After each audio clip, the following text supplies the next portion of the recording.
তার ভিতর দিয়ে এই ভারতবর্ষকে আমরা এই ভারতবর্ষ সম্বন্ধে যে আপনি কিছু এই শহীদদের সম্পর্কে 26শে জানুয়ারি সম্পর্কে কিছু কথা রাখবেন। আসুন ভাইজান, আসি ভাই, আমি ওই কাজটা করে দিচ্ছি। আসুন।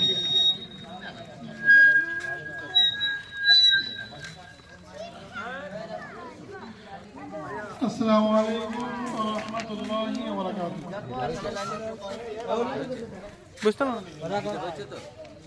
ভারতবর্ষ তৎকালীন সময় মুসলমানরা দেশ চালিয়েছিল, কিন্তু দেশ চালানোর পর ব্রিটিশরা কিন্তু পরিকল্পনা করে মুসলমানদের কাছ থেকে দেশটা ছিনিয়ে নেয়। কিন্তু ভারতবর্ষ কিন্তু স্বাধীন হয় 15 আগস্ট, স্বাধীনতা দিবস উদযাপিত হয়। কিন্তু ভারতবর্ষ স্বাধীন হওয়ার পর এই প্রজাতন্ত্র দিবস 26শে জানুয়ারি, এই 26শে জানুয়ারি এই জন্য পালন করা হয়, ভারতবর্ষ স্বাধীন হওয়ার পর কিন্তু ভারতবর্ষের যে সংবিধান, সেই সংবিধানটা কিন্তু কার্যকরী বা লাগু হয়নি। এই সংবিধান এই 26শে জানুয়ারি ভারতবর্ষে কিন্তু লাগু হয় বা কার্যকারী হয়। সেই জন্য আমরা এই 26শে জানুয়ারিটাকে স্বাধীনতার মতো আমরা উদযাপন করি।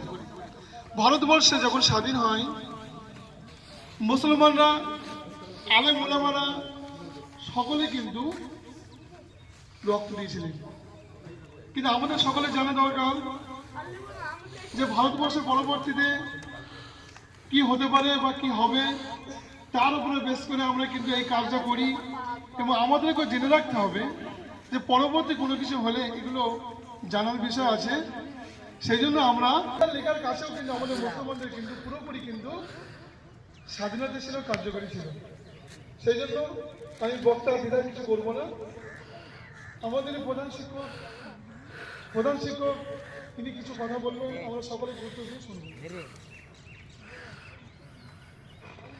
আসসালামু আলাইকুম ওয়া রাহমাতুল্লাহি ওয়া বারাকাতুহু। আলহামদুলিল্লাহ, আমরা প্রত্যেকেই অবগত আছি যে আজকে সেই আমরা প্রত্যেকে জানি, অবগত আছি আজকের দিনটা ভারতবর্ষের খুবই মূল্যবান দিন। আমাদের পূর্বপুরুষ যারা আলেম ওলামা মুহাদ্দিস আজকে ভারতবর্ষকে স্বাধীন করার জন্য তেনারা মেহনত এবং রক্ত, আমাদের রক্তে রক্তাক্ত হয়েছে। তার জন্য আমরা আজকে ভারতবর্ষে যে পতাকা আমরা দেখতে পাই, এই পতাকা প্রত্যেকটা জাতি, এই জাতির যে চিহ্ন আমাদের ভারতবর্ষের পতাকা। আলেম ওলামারা মেহনত করেছেন, শহীদ হয়েছেন, দিনকে